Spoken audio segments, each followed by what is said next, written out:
In today's video, we're going to be taking a quick look at the first impressions of the final patch of Act 1 so far, going over the main champions that have been changed, how they're getting on, and how our tier list is shaping up to. Now remember, it is early days, so lots will likely change as the patch plays out, so check back next week for more tier list updates. We're going to start off with the top lane as always, and here we had changes to Gangplank, Jayce, Sion, and Warwick. Warwick got some nerfs to his Q's mana cost, and to be honest, it hasn't really made too much of a dent in his success so far, as he still has some of the best stats in the game in both the top lane and the jungle. The big bad Wolfie boy has had an amazing season so far, and it's going to take a bit more huffing and puffing to blow his house down. Gangplank's buffs have seen him see a bit of an improvement and moved him up from the B tier to the A tier. Now he's still definitely not for the faint of heart and takes a lot of practice to play well enough to really get the most out of him, but he's a ton of fun, so I'd recommend giving him a go.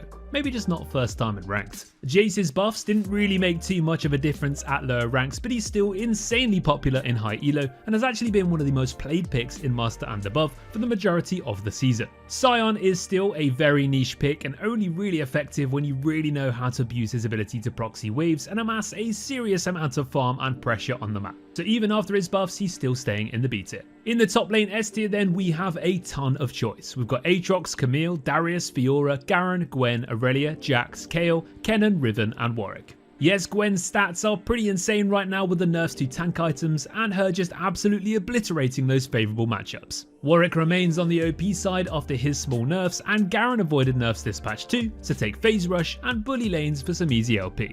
Into the jungle next then, and here we had changes to Ekko, Diana, Elise, and Teemo.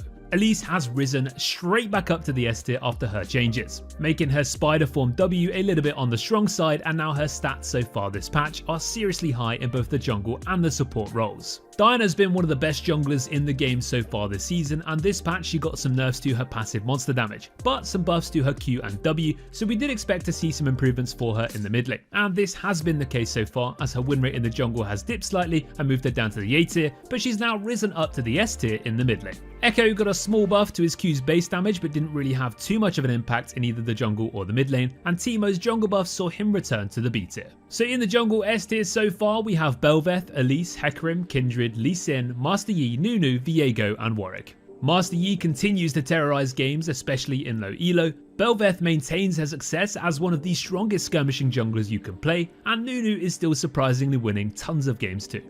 In the mid lane next, we had changes here to Yasuo, Hwei, and Mel. So Mel's changes this patch have really hit her hard. Now despite her insane ban rate, she was already struggling statistically, even though everyone kind of thought she was OP, which was basically the case. However, now after this patch, her win rate has so far dropped to around 46%. Yasuo got a change to his passive crit damage and now has seen some slight improvements in the mid lane, with him confidently sitting in the A tier. He has been a bit overshadowed by Yone for a while, but is now generally performing better than his brother at the majority of ranks. And one other thing that's happened so far this patch is his stats have actually shot up pretty hard in the bot lane too, so now he's an A tier option here as well, if you are experienced enough to pull him off consistently there. Hwei got some nerfs as well this patch, and as one of the most popular mid lane picks in the game since his release, he's seen his name a fair share in various patch notes. And this time he's finally been dislodged from the S tier down to the A tier. He's still a consistent option, but not quite as strong as he was last patch. Don't get put off though, you can definitely still play him, so if you do enjoy him, crack on. In the mid lane S tier, we have Ahri, Akshan, Cassiopeia, Diana, Aurelia, Orianna, Swain, Syndra, and Victor. Qiyana's stats are pretty juicy this patch too, but we didn't bump her up to the S tier because she's such a difficult champion to play, and it's really just those one tricks that can actually make her work to her best. Staple control mages like Orianna, Syndra, and Victor continue to prove to be the most reliable picks to main in the mid lane this season, and other pocket picks like Akshan and Aurelia are still great options too. Into the bot lane next, and here we had some changes to Ashe, Kog'Maw, and Kalista. Ashe hasn't really had the best season so far, and for a pick who's been very reliable over recent years, it was about time we saw some buffs for her. Riot buffed up the damage to her Q, W, and R this week, and this has been enough to see her move back up to the A tier. Now she's by no means broken, but she's for sure better than before. Kog'Maw got some nerfs to his Q's damage this patch too, and they actually made more difference than we expected, maybe also factoring in the nerfs to Lulu too. The thing is though, with Kog'Maw in the S tier, he's still that kind of pick that is way more successful in more specific drafts, and in those drafts where he is the perfect pick, with the right support beside him, there really isn't that many better other options. Kalista has also seen some nerfs this week, and this was more aimed at high level and pro play, and for the majority of the player base she just wasn't as effective. And so far this patch she's also seen around a 1% loss to her win rate. In the bot lane S tier though, we have Jinx, Kog'Maw, Nilah and Twitch. Now these are statistically the best performing picks here so far, with Jinx being the most consistent, Twitch still popping off over recent weeks, and Nilah surprisingly showing some insane stats. The A tier is full of amazing champions too, like Corki, who's still the most contested AD carry in high elo, Misfortune only just missing out on the S tier, and Caitlyn and Draven still being very popular. And of course you've got those mage picks like Karthus and Swain.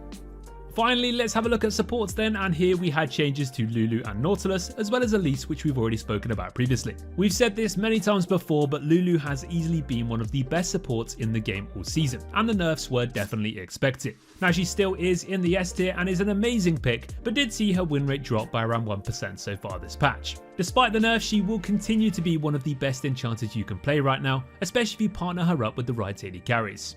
On the flip side, Nautilus hasn't had the best season 2025 so far and has been chilling out in the B tier for the most part with around a 50% win rate. He still is and has always been a very popular pick because of that insane hitbox on his Q and his reliable CC and pick potential. This patch they buffed his Q's damage, which hasn't really made too much of a difference as his win rate is basically exactly the same. If you are having good results with Nautilus, then just carry on, but he isn't quite as strong as some of his supporting peers at the moment. So in the S tier for support we have Elise, Janna, Karma, Lulu, Melio, Nami, Rell and Thresh. Thresh's repeat buffs have seen him return as a fantastic S tier pick to play in the right hands. Melio is a very underrated enchanter boasting some very impressive stats right now, and other staple support picks like Karma and Janna continue to be solid solo queue powerhouses. A tier champions like Braum, Maokai and Soraka are all very strong champions too, so plenty of choice to play here in the support role this season. Well, that brings us to the end of our quick recap of patch 2504 so far. Now don't forget you can head to our website to check out the best builds and runes for all of the champions you're playing this season, and we wish you the best of luck in your games. Thanks for watching guys, and as always, take care.